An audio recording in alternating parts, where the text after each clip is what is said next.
again, I worked with Netflix on this, and they came to me because they wanted to create a kind of music video musical segment that linked together part 2 and part 3. Mhm.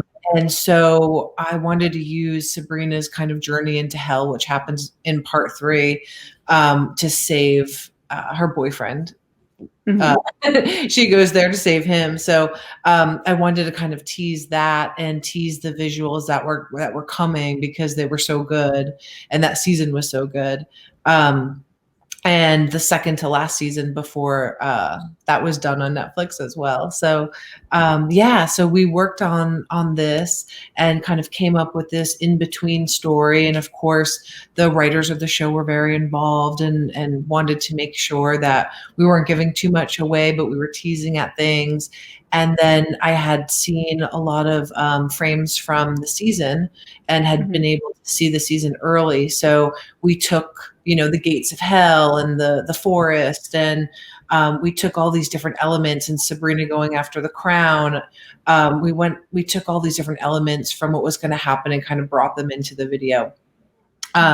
It was supposed to be a 3-day kind of like musical that we went up to Vancouver and shot on the set, and like shot on the houses and in the school and all of that. This is my second time working with the Sabrina cast, and the first time we had to rebuild the entire school here in LA, which we did. And Wow. this time we had to take our 3-day kind of musical that was going to be us walking through the sets and kind of be more of this live music experience, and turn it into a music video that we had to shoot in 1 day. Mhm. And so that was crazy.